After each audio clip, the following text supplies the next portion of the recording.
जय हिंद। स्वागत है भगत सिंह जी की क्लास में। आज से हम लोग भारत के संविधान में जितने भी अनुच्छेद हैं उनमें से जितने भी महत्वपूर्ण अनुच्छेद हैं जो एग्ज़ाम में बार बार पूछे जाते हैं वो सारे रिपीट कर लेंगे 5 से 6 क्लास में, ठीक है। उसके बाद आगे की क्लास देखेंगे। अगर देखा जाए तो भारतीय संविधान में मूल संविधान जब संविधान बनकर तैयार हुआ था उसमें 395 अनुच्छेद थे। कितने अनुच्छेद थे? 395। लेकिन समय के साथ साथ परिवर्तन होते होते आवश्यकता के अनुसार संविधान में संशोधन कर करके अनुच्छेद को जो है बढ़ाया गया है। अभी लगभग 495 अनुच्छेद हो गए हैं, ठीक है।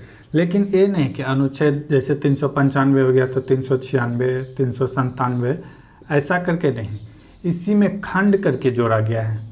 जैसे 21 था पहले तो ज़रूरी पड़ा कि शिक्षा का अधिकार होना चाहिए तो 21 के को ऐसे करके जोड़ा गया। जैसे 243, ठीक है, पंचायती राज से संबंधित है तो इसी में A, B, C, D, E, F, G, O तक जोड़ा गया। तो इस तरह संविधान को बढ़ाया गया, ना कि ये नंबर सिस्टम में। नंबर सिस्टम में देखा जाए तो 395 ही अनुच्छेद है, उसमें A, B, C, D खंड करके उसे 495 के आसपास तक चला गया है भारतीय संविधान के, ठीक है। लेकिन नंबर के सिस्टम में 395 हैं। तो इसी 395 में से जो महत्वपूर्ण अनुच्छेद है उसी को देखेंगे बाय भाग। और इसी 395 अनुच्छेद को सजाने के लिए 22 भाग बनाए गए थे, ठीक है, कि कहाँ से कहाँ तक। जैसे मैथ का बुक बनाते हैं तो उसका आगे से पहले रहता है सूचना पट, ठीक है। ट्रिगोमेट्री पेज 45 से लेकर 55 तक, ज्योमेट्री 55 से लेकर 60 तक, अर्थमेटिक 60 से लेकर 65 तक। तो उसी तरह 395 अनुच्छेद को जो है 395 अनुच्छेद को 22 भागों में इस तरह बांटा गया है, सबको खंडित कर करके 395 को एडजस्ट किया गया है इन 22 भागों में, ठीक है। तो अनुच्छेद और भाग साथ साथ देख लेंगे, रिवाइज भी हो जाएगा क्योंकि मैं भाग पहले भी बता चुका हूँ, ठीक है, 22 भाग के बारे में। लेकिन एक बार फिर इससे यहाँ पे रिवीजन हो जाएगा, ठीक है। तो भाग 1 कहता है, भाग 1 अनुच्छेद 1 से 4 तक का वर्णन है। कहाँ से? 1 से 4 तक का वर्णन भाग ए में है।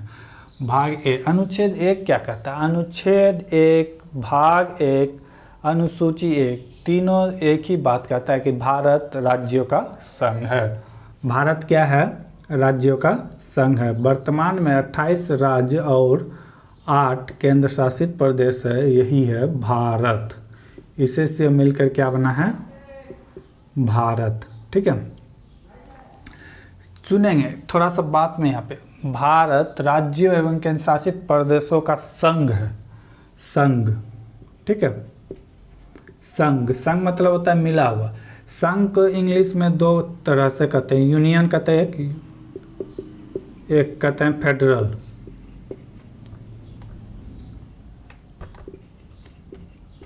फेडरल, ठीक है। तो भारत का जो संघ है तो ये यूनियन वाला है। यूनियन का मतलब होता है एक होना, ठीक है। फेडरल का मतलब होता है सबको सब मिलके एक को थोड़ा थोड़ा अधिकार देना। जैसे अमेरिका फेडरल है, ठीक है। भारत यूनियन है।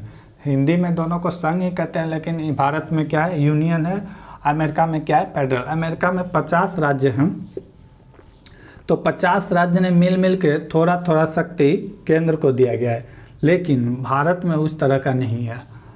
यहाँ पे देखा जाए अमेरिका में तो 50 राज्य के 50 प्रकार के झंडा हो, ठीक है। वहाँ का जो फ्लैग है वो हर राज्य का अलग अलग फ्लैग है, ठीक है। हर राज्य का नागरिकता, यहाँ पे दोहरी नागरिकता है। अगर एक राज्य का नागरिकता ले लिए फिर केंद्र से नागरिकता लेना पड़ेगा, तो ये फेडरल में आता है। यूनियन में वो नहीं, एक बार नागरिकता ले लिए तो ले लिए। और इसका एक ही फ्लैग होता है, ठीक है। एक ही फ्लैग होता है। ये जितने राज्य हैं 50 के 50 राज्य के अलग अलग फ्लैग होंगे। तो संघ में अंतर है। यूनियन, भारत क्या है? यूनियन।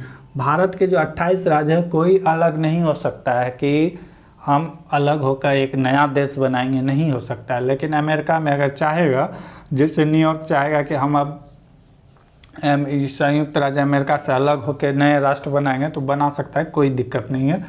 ठीक है। लेकिन भारत में ऐसा नहीं, जैसे अगर चाहेगा पूर्वोत्तर की सातों राज्य मिलके कि हम कट के एक अलग देश बनाएंगे तो भारत में ये संभव नहीं है, यूनियन में ये संभव नहीं है, लेकिन अमेरिका में संभव है। तो यही था पहला अनुच्छेद। भारत क्या है, 28 और 8 केंद्र शासित प्रदेशों का संघ है। 2 में क्या है, 2 में कहता है कि भारत की जो है नए राज्य की स्थापना या किसी देश को जीता गया भाग भारत में मिलेगा तो उसे राज्य का दर्जा दिया जाएगा। 2 में क्या कहता है कि नए राज्य की स्थापना कर सकता है, ठीक है, या किसी को स्थापित कर सकता है, नए राज्य का निर्माण कर सकता है। अनुच्छेद 2 में जैसे अभी लेटेस्ट बना है तेलंगाना 2 जून 2014 को भारत का 28वां राज्य, 29वां राज्य बना था, लेकिन जम्मू कश्मीर को हटा देने के बाद इसे 28वां राज्य कह सकते हैं। तो ये लेटेस्ट राज्य बना है। और ये राज्य जो बन सकता है इसमें ये राष्ट्रपति के हाथ पे नहीं है, ये संसद के हाथ पे है। किसके हाथ पे है, संसद के हाथ पे, संसद के हाथ पे। वो भी कैसे, साधारण बहुमत के द्वारा।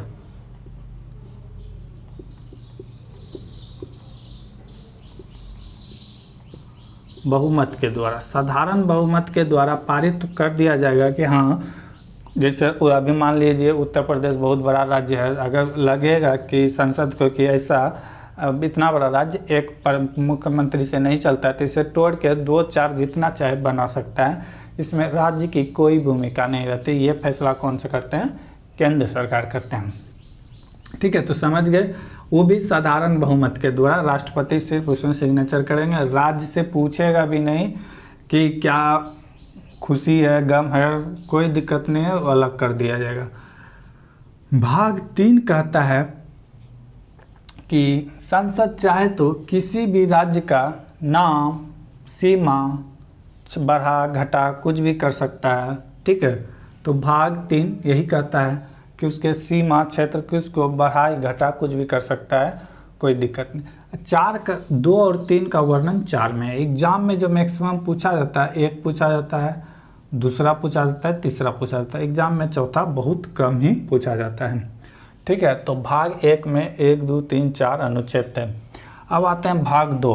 भाग 2 में अनुच्छेद 5 से लेकर 11 तक का वर्णन है। 5 से लेकर 11 तक का वर्णन है। ये संबंधित है नागरिकता से। नागरिकता से, क्या चीज़ से संबंधित है, भाग 2 नागरिकता से। एग्जाम में पूछा जाता है कि भाग 2 किस चीज़ से संबंधित है, भारत के राज्य संघ से, नागरिकता से, मौलिक अधिकार, मौलिक कर्तव्य, तो क्या चीज़ होगा आंसर, नागरिकता से। अनुच्छेद 5 से लेकर 11 तक में भारत की नागरिकता किसे दिया जाएगा, कैसे दिया जाएगा, ये सारे चीज़ के बातों में वर्णन। एग्जाम में ऐसा नहीं पूछा जाता है कि अनुच्छेद 7 में क्या है, बहुत कम, यानी छोटे मोटे एग्जाम में तो पूछा ही नहीं जाता है। भारत में नागरिकता 6-7 तरह से आप ले सकते हैं।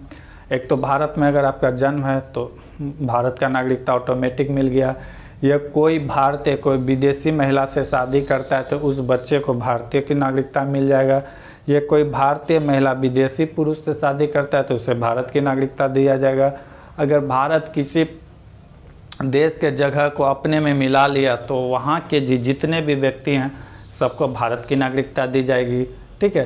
तो इस तरह भारत की नागरिकता दिया जाता है। भारत की नागरिकता आप खो भी सकते हैं कि अगर आप किसी देश की स्वेच्छा से नागरिकता प्राप्त कर लिए हैं तो भारत की नागरिकता आपसे छीन लिया जाएगा, या कोई विदेशी आके कुछ समय तक भारत में रहते हैं, ठीक है, तो उसे भारत की नागरिकता दिया जा सकता है। तो ये नागरिकता से संबंधित क्वेश्चन है जो अनुच्छेद 5 से 11 तक में पूछा जाता है, लेकिन ऐसा नहीं पूछा जाता कि अनुच्छेद 6 में क्या है, ठीक है। तो बस यही ख्याल रखना है कि भाग 2 में क्या है, नागरिकता। तो हम लोग इसी तरह छोटे छोटे टुकड़ों में करके 22 भाग को देखेंगे। एक लंबे वीडियो में बोरिंग फीलिंग होगा, इसीलिए अगले वीडियो में देखेंगे मौलिक अधिकार के बारे में, ठीक है। तब तक के लिए जय हिंद, जय भारत।